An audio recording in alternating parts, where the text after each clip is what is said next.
Assalamualaikum warahmatullahi wabarakatuh. Perkenalkan saya Astika Aritjayanti, NIM 1710201123 dari program studi ilmu keperawatan kelas 6B kelompok B3 Universitas Aisyah Yogyakarta.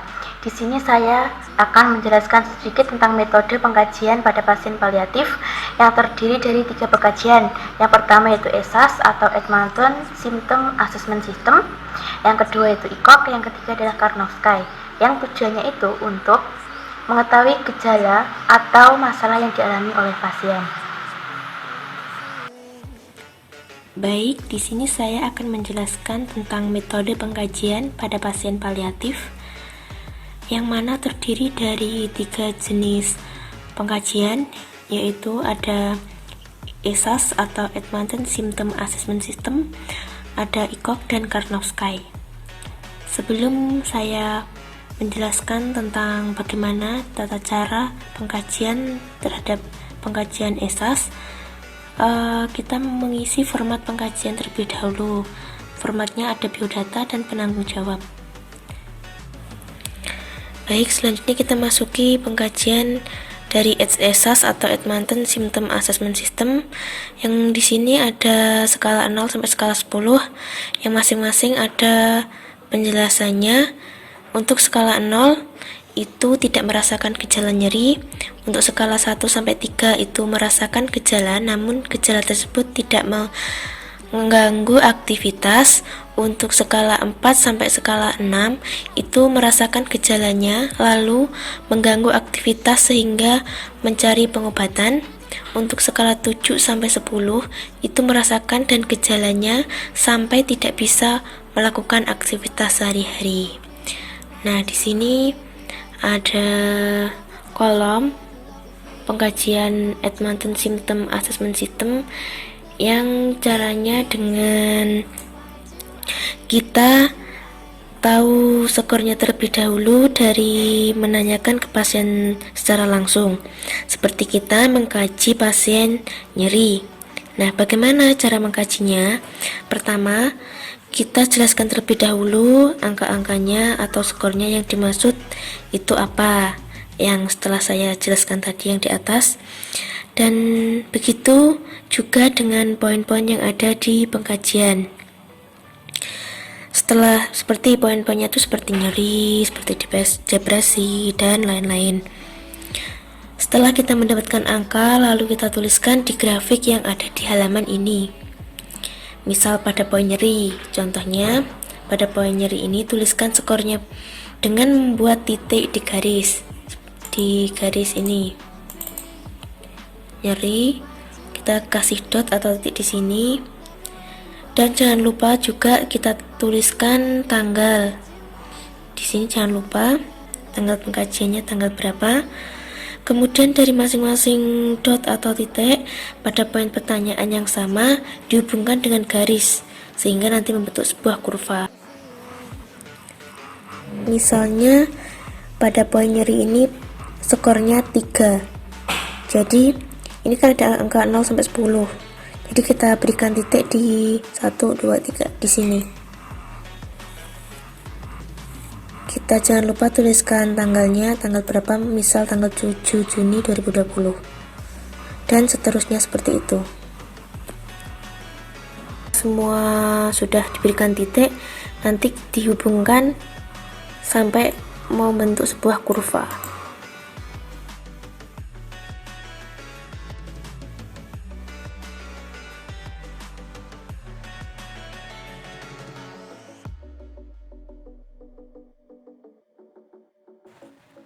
Baik, sebelum kita bertemu dengan pasien, kita melakukan tahap berinteraksi, yaitu dengan membaca rekam medis. Yang kedua itu mencuci tangan. Yang ketiga itu mempersiapkan alat-alatnya. Yang keempat mempersiapkan diri untuk bertemu dengan pasien. Yang kelima memakai APD atau alat pelindung diri dan siap untuk bertemu dengan pasien. Assalamualaikum Bu. Perkenalkan saya perawat Astika. Di sini saya akan melakukan pengkajian pada Ibu. Kalau boleh tahu, nama Ibu siapa? Bisa disebutkan, Bu? Yanti. Oh iya. Tempat tanggal lahir, Bu? Bogor 16 Maret 1970. Saya jelaskan dulu ya Bu ya. Ya bagus Ibu. Nama Ibu Yanti.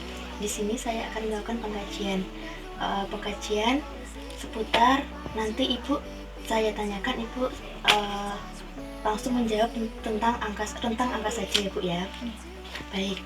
Di sini tujuannya untuk mengetahui gejala atau masalah yang dialami oleh Ibu. Baik. Apakah ada ditanyakan Bu sampai sini? Tidak. Baik, kalau untuk itu kita mulai pengkajiannya Bu ya. Untuk memulai pengkajiannya kita baca bismillah dulu. Bismillahirrahmanirrahim. Baik, untuk privasi saya akan jaga kerahasiaannya Ibu.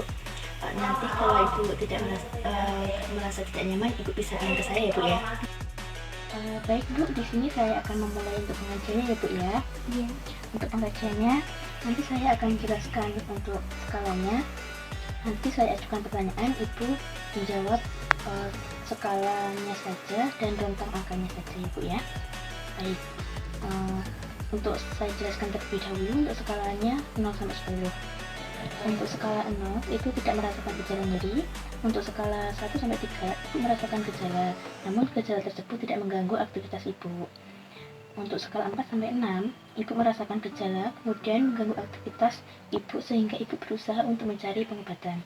Untuk skala 7 sampai 10 itu Ibu merasakan gejala dan gejala tersebut mengganggu aktivitas Ibu sampai Ibu tidak bisa melakukan aktivitas itu. Baik, saya akan memberikan beberapa pertanyaan kepada Ibu ya. Bagaimana Bu, apakah Ibu merasakan nyeri sekarang Bu? Iya. Nyeri itu waktunya kapan Bu munculnya? Waktu bekerja kayak masak. Oh ya, kayak masak Bu ya. Kira-kira skalanya berapa Bu? 4 ya Bu ya. Berarti Ibu merasakan gejala dan mengganggu aktivitas Ibu dan Ibu berusaha untuk mencari pengobatan ya Bu ya. Selanjutnya apakah Ibu merasakan lelah Bu? Iya. Waktu muncul lelah itu kapan Bu? Ya sama waktu kerja kayak masak. Untuk mengatasi lelah itu bagaimana Bu cara Ibu mengatasinya? Istirahat sebentar ya Bu ya. Baik, apakah Ibu merasakan mual Bu? Iya, mual ya Bu ya. Apakah mengganggu nafsu makan Ibu? Iya. Biasanya muncul mualnya itu kapan Bu? Pas mau makan ya Bu ya. Apakah Ibu mempunyai riwayat mah mungkin? Iya, 1 tahun lalu ya Bu ya. Baik Bu, apakah Ibu sekarang merasakan cemas dengan penyakit Ibu? Iya. Biasanya cemas Ibu itu munculnya kapan Bu? Pas lagi kambuh ya Bu ya. Biasanya Ibu mengatasi kecemasan itu dengan bagaimana? Cerita ke keluarga. Baik sekali Ibu sudah bercerita dengan keluarga dan terkait masalah Ibu. Kira-kira skalanya berapa Bu? 4 ya Bu ya. Berarti Ibu merasakan gejala kemudian mengganggu aktivitas Ibu sehingga Ibu berusaha mencari jalan keluar tadi untuk bercerita ke keluarga ya. Sekarang apakah Ibu merasakan pusing Bu? Iya. Ibu mempunyai riwayat tekanan darah rendah atau darah tinggi mungkin? Darah rendah ya Bu ya. Itu munculnya kapan Bu? Kamu 1 bulan lalu. Oh, 1 bulan lalu ya Bu ya. Biasanya Ibu mengatasi darah rendahnya itu yang kemarin itu bagaimana? Periksa ke dokter. Iya. Terus bisa makan makanan yang tidak boleh dimakan. Oh, itu bagus sekali ya Bu ya. Apakah Ibu sekarang merasakan sesak napas Bu? Tidak ya Bu ya. Apakah Ibu sekarang merasakan sejahtera? Iya. Baik. Apakah Ibu merasakan masalah lain atau keluhan lain Bu selain yang saya tanyakan tadi Bu? Mungkin depresi atau stres? Tidak ya Bu ya. Alhamdulillah. Selanjutnya kita melakukan pengkajian aktivitas fisik ya Bu ya. Yang saya akan menanyakan beberapa hal. Apakah Ibu sekarang bekerja mungkin? Iya. Oh ya, bekerja ya Bu ya. Dalam melakukan pekerjaan Ibu mengalami hambatan mungkin? Iya ya Bu ya. Baik, berarti Ibu termasuk kategori 1 ya Bu ya, yaitu hambatan pada pekerjaan berat tapi masih mampu mengerjakan pekerjaan rumah, dan termasuk dalam persentase mampu melakukan aktivitas normal. Baik Bu, sampai di sini apakah ada yang ditanyakan Bu? Oh iya Bu, bagaimana Bu perasaannya tadi saat saya melakukan pengkajian? Senang ya Bu ya. Nanti apabila ada yang perlu ditanyakan lagi, saya akan kembali lagi ya Bu ya untuk mengontrol Ibu. Baik Bu, saya akhiri dulu. Untuk mengakhiri tindakan pada sore hari ini, kita baca alhamdulillah dulu ya Bu ya. Alhamdulillah.